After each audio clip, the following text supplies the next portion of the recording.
I've seen the results of the bombing of hospitals, of schools, of sewage treatment plants. It is appalling. And if you want to know what the people of Palestine, you say that you're speaking on behalf of the people of Palestine. If you want to know what the people of Palestine want, ask the Palestinian farmers.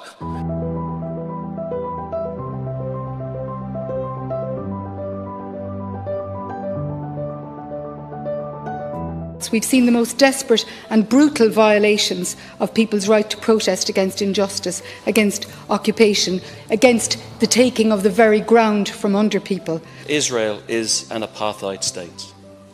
Any of us who have been there know that. Once you know that, it changes you.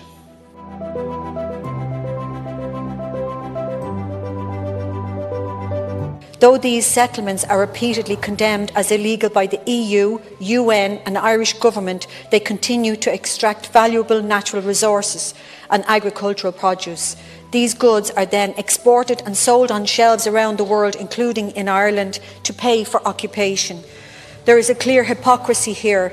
How can we condemn the settlements as illegal, as theft of land and resources, but then happily buy the proceeds of this crime?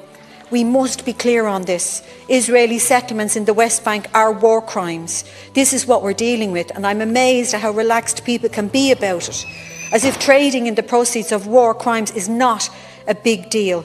I witnessed with my own eyes the crushing indignity of a Palestinian community cut off from their water supply so that it could be diverted instead to support an Israeli chicken farm. That is horrendous, and the injustice of it will stay with me forever.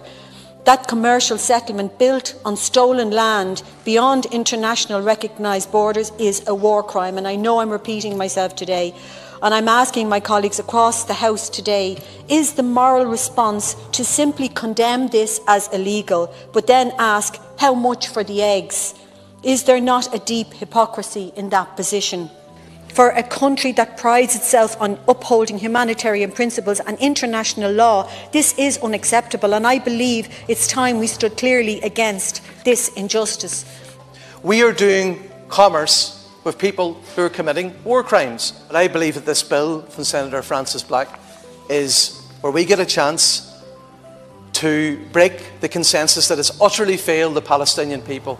The case for this bill has become even more compelling, if I may say so, because we've seen appalling atrocities, killing of Palestinian civilians. I raised €55,000 to put in solar energy and water treatment plants, and I saw them being demolished, bombed by the Israelis. That's what happens. There is something rotten in the way democracy is defined and lived, and most importantly, denied. The relentless expansion of Israeli settlements on Palestinian territory is unjust, provocative and undermines the credibility of Israelis' commitment to a peaceful solution to a conflict to which we all want an end. Nelson Mandela came to a joint sitting of these houses in the early 1990s, and he said what made the practical difference on behalf of the Irish people was definitive action from the people, was a boycott, was solidarity, and that can make the difference here.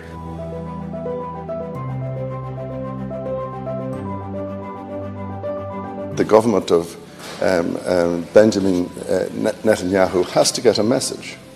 And I believe the message has to be a very simple one, and that is respect the rule of international law.